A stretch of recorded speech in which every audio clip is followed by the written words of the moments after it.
آپ کے ہسبینڈ کہتے ہیں بیگم آپ مجھے اتنی پیاری لگتی ہیں، بس دل چاہتا ہے اب صرف لاؤنج ڈرائنگ روم میں سیٹ ہو کے بیٹھی رہے ڈال کی طرح، بس آپ کہیں جایا نہ کریں. ہم؟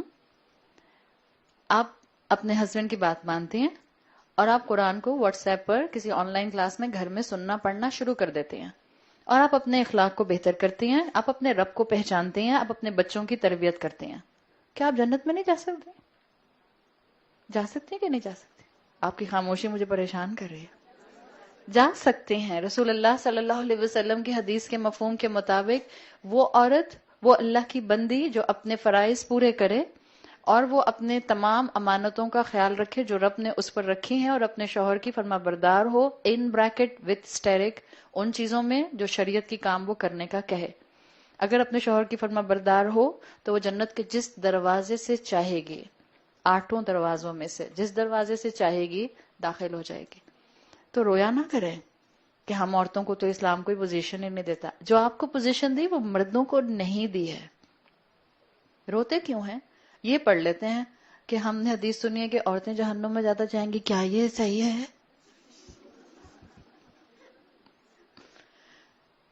اگر یہ صحیح ہے so it has a context. یہ بھی صحیح ہے کہ عورتیں جنت کے 8 دروازوں سے جس دروازے سے چاہیں گی داخل ہو جائیں گی. آپ کے پاؤں کے نیچے جنت ہے، آپ کے شوہر کے پاؤں کے نیچے جنت نہیں ہے. آپ کا اخلاقی حق، آپ کی اولاد جو آپ کے سامنے ہے اس کے اوپر آپ کا حق زیادہ ہے. قانونی حق باپ کا ہوتا ہے، اخلاقی حق 3 times ماں کا ہے. وہ حدیث یاد ہے جب ایک شخص نے آ کر آپ سے پوچھا تھا کہ میری ماں کا مجھ پر کتنا حق ہے، یا سب سے زیادہ مجھ پر کتنا حق ہے، تو آپ نے کہا تھا تمہاری ماں، تمہاری ماں، تمہاری ماں. 4th ٹائم رسول اللہ صلی اللہ علیہ وسلم نے مینشن کیا تمہارے والد. تو آپ کو اور مجھے جو اللہ تعالیٰ نے یہ تمام معاملات دیے ہیں، اس میں مجھے اور آپ کو اپنی شاکلہ سے، اپنے پوٹینشیل سے، اپنی فطرت کو تلاش کر کے جنت کا راستہ اڈاپٹ کرنا ہے. قرآن سیکھنے کے کئی درجے، کئی موقع، کئی ریسورسز موجود ہیں. ایوولوشنری اسکیل میں انسان از دا ہائیسٹ اسپیشی. میں آپ کو اسی ایوولوشنری اسکیل کا ہی پوائنٹ اسپرچویلٹی کے پوائنٹ آف ویو میں کنورٹ کر کے بتا رہے ہوں. اللہ نے جتنی مخلوقات بنائی ہیں، اللہ نے ان کو سمجھ لیں ان کی زندگی کو 2 لائنز کے درمیان میں رکھا ہے. انسان کو اللہ نے صرف باٹم لائن دی ہے. باٹم لائن از دا فطرہ. اس باٹم لائن سے نیچے آئیں گے تو اسفل السافلین ہو جائیں گے. Bottom line is the bare minimum. Bottom line آپ کی اور میری فطرہ ہے. اللہ نے کہا ہے انسان کو اس فطرت سے نیچے نہیں آنا. رب کو رب کے مقام پر رکھنا ہے، رشتوں کو رشتوں کے مقام پر رکھنا ہے، زندگی میں قرآن کو ساتھ ساتھ لے کر چلنا ہے. دس از دا باٹم لائن. فرائض پورے کرنے ہیں. دس از دا باٹم لائن فطرہ. آپ کی اور میرے لیے باقی مخلوقات کی طرح اس سے اوپر کوئی لائن موجود نہیں ہے. کیوں؟ اس لیے کہ دین کہتا ہے احسان اڈاپٹ کرنے کے لیے sky is the only limit. بڑھتے جائیں آگے اور کرتے جائیں نیکیاں. بالکل جیسے ہر ایک کو اپنا بڑھتا ہوا بینک بیلنس اچھا لگتا ہے، مسلمان کو، مومن کو اپنی بڑھتی ہوئی نیکیاں اچھی لگنی چاہیے. Sky is the only limit. تو اللہ تعالیٰ نے قرآن دیا ہے تاکہ ہم بیئر منیمم سے ایک لمٹ لیس پاسبلٹیز کے سفر پر اپنے آپ کو آگے بڑھائیں، تاکہ نیکیوں کے راستے پر ہم کانسٹنٹلی اپنے آپ کو آگے بڑھائیں. یہ ہے رحمان کی محبت کہ اس نے انسان کو باقی مخلوقات سے مختلف بنایا اور ان کو قرآن سکھایا ہے. تو ہمیں لٹرلی اللہ سے سب سے زیادہ محبت ہونی چاہیے. ٹو فال ان لو کا ایکسپریشن سب سے پہلے ہماری زندگی میں اللہ کے لیے آنا چاہیے. یہ جو ایکسپریشن ہے ٹو فال ان لو، کبھی اس کو ڈائسیکٹ کیا ہے؟ آپ اپنے ہسبینڈ سے کہتے ہیں I am in love with you. To fall in love کا ایکسپریشن اس کا مطلب یہ ہوتا ہے جس سے آپ محبت کرتے ہیں آپ اس کے سامنے اپنی ایگو کو پیچھے کر دیتے ہیں. جس سے آپ محبت کرتے ہیں اس کے سامنے آپ کو بعض اوقات اپنی کئی خواہشات کو پیچھے کرنا پڑتا ہے. جس سے آپ محبت کرتے ہیں آپ اس کے ناز اور نخرے اٹھاتے ہیں. آپ اپنی اولاد کے ناز اور نخرے اٹھاتے ہیں؟ کوئی ایک یا دن میں ہزاروں؟ دن میں ہزاروں. سو ٹو فال ان لو کا ایکسپریشن انسانوں پر تو ایسے اپلائی کرتا ہے. ٹو فال ان لو کا ایکسپریشن اللہ پر کیسے اپلائی کرتا ہے؟ جو بندہ اللہ سے محبت میں اپنے آپ کو آگے بڑھاتا ہے وہ لنگوسٹکلی اگر دیکھا جائے تو سجدے میں گرے بغیر زندگی گزار نہیں سکتا. دس از اے لٹرل فال ان لو. آپ اللہ کے سامنے سجدہ شکر کریں، آپ کی زندگی میں نماز کبھی مس نہیں ہوگی، آپ اپنی زندگی میں اللہ سے دور کبھی نہیں ہوں گی، اور یہ آپ کو اس وقت محسوس ہوگا جب آپ ایبسلیوٹ لو اللہ کا اپنے دل میں ٹاپ لسٹ پر لے آئیں گے. آج کل جو آپ تراویحاں پڑھ رہے ہیں، جو اس میں آپ سجدہ کرتے ہیں، باقی نمازوں کے مقابلے میں تراویح کی نماز میں آپ نے محسوس کیا ہوگا ذرا لمبا سجدہ کرنے کا دل کرتا ہے. ایسا ہی ہوتا ہے نا؟ یہ وہ محبت ہوتی ہے جو آپ کو قرآن کے سننے کی وجہ سے فطرت کو ٹچ کر رہی ہوتی ہے، اور جتنا قرآن فطرت کو ٹچ کر رہا ہوتا ہے اتنا آپ کا رب کی طرف انکلینیشن بڑھتا جاتا ہے. اللہ نے جہاں انسان کو تخلیق کیا تو اللہ نے انسانوں کے اندر اس محبت کے ایسنس کو محسوس کرنے کے لیے خاص اینگل رکھا ہے. وہ یہ کہ انسان صرف اور صرف کسی کے مثال کے طور پر ٹچ سے محبت کو محسوس نہیں کرتا. آپ کا بچہ بہت آپ کو گلے لگاتا رہے آ کے آئی لو یو کہتا رہے، لیکن جب آپ کو ضرورت ہو، جب آپ بیمار ہوں یا جب آپ چاہیں کہ آپ کا بچہ آپ کے کام کرے، وہ اس وقت بالکل آپ کے ساتھ جو ہے وہ کسی قسم کا معاملہ نہ کرے. اچھا لگتا ہے؟ نہیں لگتا. Vice versa. بعض علماء کہتے ہیں بعض لوگ آپ کو ویسے گلے لگاتے رہتے ہیں، لیکن جب الفاظ وہ آپ کے لیے استعمال کرتے ہیں تو بہت بٹر استعمال کرتے ہیں. ایسے لوگ بھی ہوتے ہیں جو ویسے آپ کو گلے لگاتے رہیں گے، ویسے آپ کو بہت پیار سے اپنے آپ کے ایک ایکسپریشن دیتے رہیں گے، لیکن جب الفاظ آپ کے لیے استعمال کریں گے تو بہت بٹر استعمال کریں گے. تو انسان میں اللہ نے یہ رکھا ہے، اللہ نے انسان میں الفاظ کی خاص فیلنگز رکھی ہیں. یہ انسان کا ایک خاص کریکٹرسٹک ہے.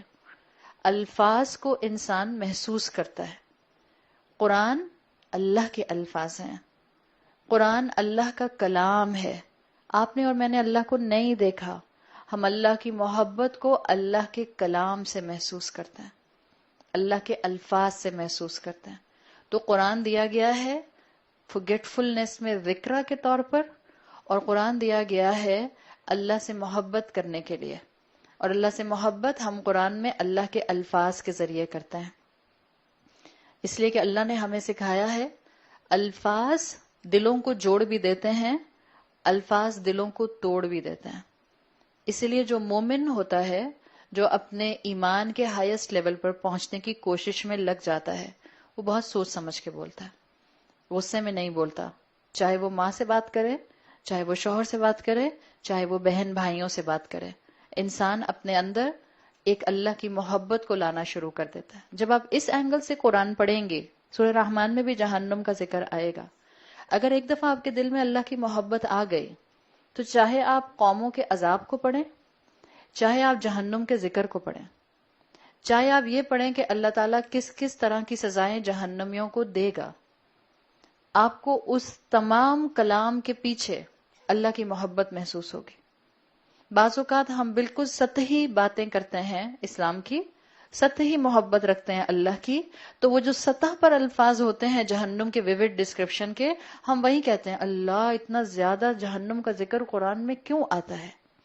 حالانکہ آپ ڈیپتھ میں جائیں تو آپ کو پتہ چلے کہ یہ اللہ کی محبت ہے کہ اللہ یاد دہانی کراتا ہے، اور اللہ کی محبت ہے کہ اللہ نے انسانوں کے دل میں اس محبت کو انگرینڈ کرنے کے لیے جو رسول دیے، ان کے لیے بھی اللہ نے یہ کہا کہ یہ کمپلیٹ رحمت ہیں. وما ارسلناک رحمت للعالمین وما ارسلناک الا رحمت للعالمین. اللہ نے اللہ کے رسول صلی اللہ علیہ وسلم کو صرف رحمت بنا کر بھیجا ہے. تو قرآن نمبر 1 کریشن کے لیے زیادہ اہم ہے.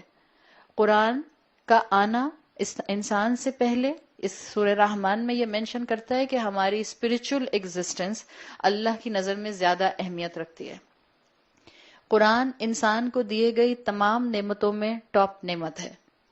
قرآن انسان کو دیے گئے تمام رزق میں بہترین رزق ہے. اور اصل خدا وہی ہوتا ہے جو فزیکل نیڈز کے ساتھ ساتھ اسپرچل نیڈز کو بھی پورا کرے. تو اللہ تعالیٰ نے واضح کر دیا کہ انسان کو اللہ نے اسی لیے یہ کلام دیا ہے. آپ لوگوں نے آج کل ایک ٹرم سنی ہوگی جو بہت سے لوگ استعمال کر رہے ہیں، جو آرگنائزڈ ریلیجن سے جان چھڑانا چاہتا ہے. آرگنائزڈ ریلیجن کیا ہوتا ہے؟ دیکھیے، ایک ہوتا ہے نام کا مسلمان ہونا، نام کا کرسچن ہونا، نام کا بدھسٹ ہونا. صرف ریکوائرمنٹ ہے ریلیجن تو وہ باکس میں لکھا ہے. اسی طرح سے مسلمان بھی ہوتے ہیں جو نام کے مسلمان ہوتے ہیں. وہ نام کے مسلمان صرف پیدائش کے وقت شاید عقیقہ کر لیں، یا مرتے ہوئے اپنے مردوں کو شاید مسلمانوں کے طریقے کے مطابق دفنا دیں. باقی جتنا درمیان کا لائف سپین ہے اس میں دین کہیں نہیں ہوتا. اس میں خواہشات ہوتی ہیں، اپنی مرضی ہوتی ہے، جیسے چاہو جیو کا سلوگن ہوتا ہے. یو اونلی ینگ ونس کا سلوگن پوری زندگی نظر آتا ہے. یہ وہ لوگ ہوتے ہیں جو آرگنائزڈ ریلیجن سے جان چھڑاتے ہیں. اور یہ انسان ہیں تو انسان نا، فطرت تو ہے نا، کسی سے محبت کرنا چاہتا ہے، کسی کو اس سپریم پوزیشن پر رکھنا چاہتا ہے. تو جب اللہ کی کوئی قدر ساری زندگی نہیں کرتے تو آج کل ہمیں ایک جملہ سننے کو ملتا ہے، we are spiritual but not religious. سنا؟ We are spiritual but not religious. یہ ان لوگوں کے جملے، یا اس سے ملتا جلتا کوئی جملہ آپ کو مل جائے گا، یہ ان لوگوں کے جملے ہیں جن کے لیے آرگنائزڈ ریلیجن ان کو گلے کا پھندا لگتا ہے. 5 وقت کی نماز ہم کیوں پڑھیں؟ ہم اللہ کے راستے میں کوئی بہت سا پیسہ دے دیں گے. قربانی کرنا کوئی فرض نہیں ہے. لوگ بھوکے مر رہے ہیں، آپ کیوں قربانی کرتے ہیں عید کے موقع پہ؟ روزے رکھنے کی کیا ضرورت ہے؟ اللہ کو ہماری بھوک پیاس کی ضرورت نہیں ہے. یہ سب اور اس طرح کے کئی ایکسکیوزز. لیکن کیونکہ انٹرنل فطرہ تو اندر سے ڈیمانڈ کرتی ہے نا کہ کوئی ہستی ہو جس سے محبت کی جائے، جس کی عبادت کی جائے، اس فطرہ کو آپ دبا نہیں سکتے. تو جب انسان اس کو کمپلیٹلی ہارنس نہیں کرتا ہے تو اس طرح کے لوز جملوں سے اپنی فیلنگ کرتا ہے. اگر آپ کی سراؤنڈنگ میں ایسے لوگ ہیں تو I am giving you a very good hint. ایسے لوگ بہت اچھا ٹارگیٹ ہیں دین کے دعوت کے لیے، بیکاز یاد رکھیں ان کو اسپرچولیٹی پسند ہے. They are saying we are spiritual. اور اسلام کے ساتھ، ریلیجن کے ساتھ جڑ کر آپ ایگزیکٹلی اسپرچل ہو سکتے ہیں. So it's a good target. بس اللہ سے حکمت مانگیں کہ آپ ایسے لوگوں تک دین کی محبت کو پہنچا سکیں. اللہ سے حکمت مانگیں کہ آپ ایسے لوگوں کو اللہ کے ساتھ جوڑ سکیں. ایک آخری پوائنٹ، اہل سنت والجماعت، الحمدللہ جس سے ہم سب کا تعلق ہے. اہل سنت والجماعت از اے مین سیکٹ جس کے اندر چاروں اسکول آف تھاٹس آ جاتے ہیں جو سنی سیکٹ ہے. اہل سنت والجماعت میں ایک، آپ کو معلوم ہوگا، ایک بحث چلی تھی ہمارے ٹریڈیشنل اسکالرز میں کہ اللہ نے یہاں پر 2-3 آیات میں 2 الفاظ ایک جیسے استعمال کیے ہیں. اللہ نے کہا علم القرآن، اس کے بعد کیا کہا؟ خلق الانسان.